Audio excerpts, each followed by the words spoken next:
Les Ukrainiens se préparent de plus en plus à la perspective de négociations, mais pas à n'importe quelles conditions. Un sondage qui vient tout juste de sortir nous dit beaucoup sur la manière dont les Ukrainiens voient la fin de la guerre et aussi sur leur frustration par rapport à leurs partenaires occidentaux. Bonjour à tous, c'est Sébastien et bienvenue dans cette vidéo où l'on va s'intéresser à ces résultats qui concernent l'OTAN, l'Union européenne, les concessions à faire et à ne pas faire dans le cadre de négociations, mais aussi aux armes nucléaires. Avec cette particularité que les Ukrainiens sont ceux qui, en Europe, accordent le plus leur confiance à Donald Trump. Il s'agit donc d'un sondage annuel mené par le centre d'études New Europe, Nova Europa à Kiev, et je mets le lien vers l'étude dans la description de cette vidéo. Il a été mené dans la deuxième quinzaine de septembre auprès d'un échantillon de 1000 personnes, ce qui est peu, mais la méthodologie du centre a été reconnue très sérieuse les années précédentes, et d'ailleurs ce sont les comparaisons avec les années précédentes qui permettent d'établir des tendances. Et puis il faut bien voir que dans un pays où s'applique la loi martiale depuis 2022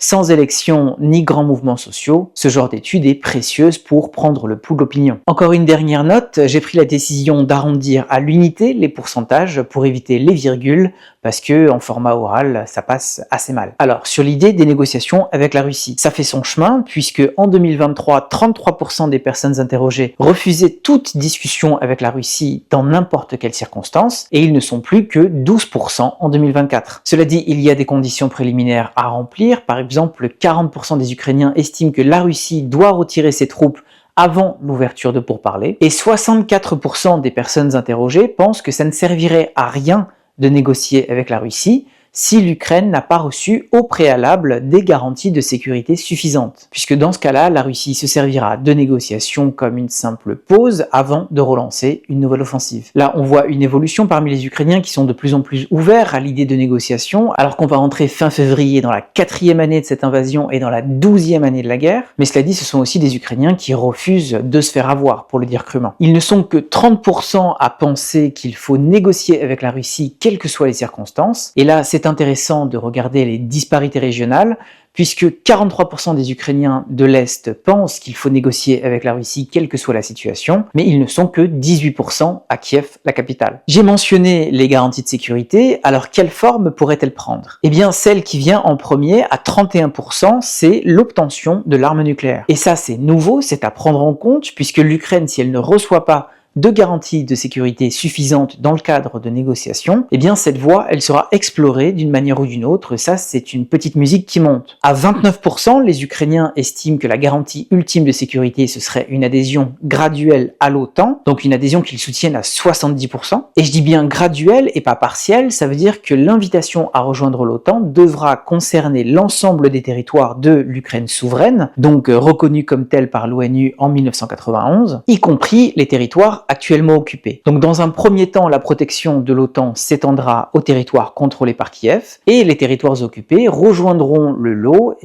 par après, une fois qu'ils auront été libérés. C'est ce qu'on appelle la formule ouest-allemande, puisque on se rappelle que la République fédérale d'Allemagne, la RFA, a rejoint l'Alliance Atlantique en 1955, alors que les Länder de la République démocratique d'Allemagne, la RDA, ne l'ont rejoint qu'après la réunification en 1990. En Ukraine, on parle de plus en plus de ce scénario, à commencer par Volodymyr Zelensky, même si évidemment ça sera compliqué de matérialiser une ligne jusqu'où la protection de l'OTAN s'applique et une zone où l'Ukraine devrait se débrouiller seule pour sa défense. En tous les cas, armes nucléaires et adhésion graduelle à l'OTAN, ce sont les options privilégiées par les Ukrainiens pour assurer leur sécurité dans le long terme. Les accords de sécurité bilatéraux sont pris beaucoup moins au sérieux et seulement 9% des Ukrainiens croient qu'un déploiement de casques bleus de l'ONU pourrait aider et ils ne sont que 6% à croire que des troupes européennes envoyées en Ukraine pourraient assurer leur sécurité. Ça s'explique par la très forte confiance que les Ukrainiens accordent à leurs forces armées et aussi par l'idée générale que les Ukrainiens ont comprise depuis déjà 2014, c'est qu'ils doivent avant tout compter sur eux-mêmes, avec un soutien étranger bien sûr, mais d'abord et avant tout se reposer sur leurs forces vives. Et ça s'exprime dans les concessions auxquelles les Ukrainiens seraient prêts ou non à consentir dans le cadre de négociations. Réduire la taille des forces armées et démilitariser le pays, c'est rejeté à 74%. Faire du russe la seconde langue officielle, c'est rejeté à 71%. Et je cite aussi que abandonner l'idée que les dirigeants russes et les criminels de guerre soient poursuivis en justice, c'est rejeté à 68%. Par contre, il n'y a plus que 53% des Ukrainiens pour rejeter catégoriquement toute concession territoriale, alors qu'ils étaient 76% en 2023. Et ça, évidemment, ça reflète les réalités du terrain, puisque l'Ukraine est assez mal en point et que les Russes avancent sur plusieurs fronts, notamment à l'Est. Mais ça reflète aussi l'évolution du discours officiel. On voit que Volodymyr Zelensky prépare de plus en plus son opinion publique à cette idée que certains territoires pourraient rester occupés.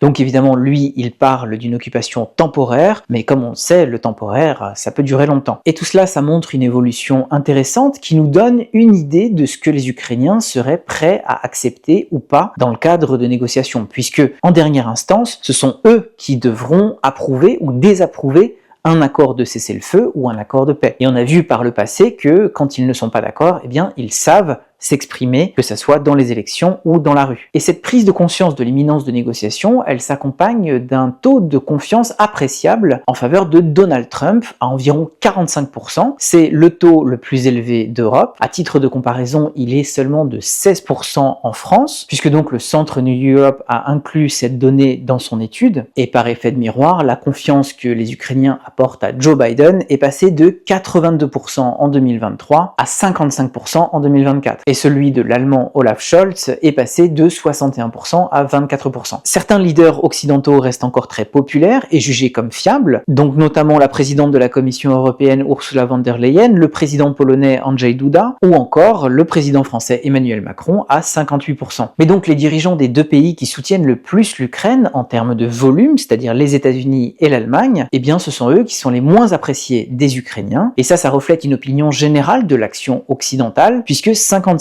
des Ukrainiens estiment que les Occidentaux ne font pas suffisamment pour gagner la guerre. Ils sont encore 63% à considérer que le rôle des Occidentaux est vital pour accélérer la lutte contre la corruption et les réformes, mais ça aussi c'est en baisse et c'est une donnée qu'il faudra garder à l'œil parce qu'en Ukraine, les frustrations et le ressentiment vis-à-vis des Occidentaux est assez fort. Ils sont décriés pour leur politique du trop peu, trop tard qui n'a pas permis à l'Ukraine de gagner cette guerre et ces frustrations et ce ressentiments, ils peuvent encore augmenter si un accord de cessez-le-feu est signé à la va-vite ou qu'un éventuel accord de paix est jugé injuste et insoutenable. Et c'est quelque chose qu'il faut garder à l'œil puisque on voit le plus souvent les Ukrainiens comme très demandeurs d'une adhésion à l'OTAN et à l'Union européenne, ce qui est vrai aujourd'hui, mais c'est vrai aussi que le modèle d'intégration euro-atlantique, il a pris du plomb dans l'aile par rapport aux années 1990-2000 et il a encore plus perdu en attrait ces dernières années à cause du traitement de cette guerre ou encore d'évolution électorale. Et donc il ne faudrait pas s'étonner si à un moment donné les Ukrainiens commencent à regarder dans d'autres directions pour assurer leur avenir. Et c'est aussi cette tendance que ce genre de sondage nous permet de suivre. Merci d'avoir regardé cette vidéo jusqu'au bout, je file et je vous retrouve demain.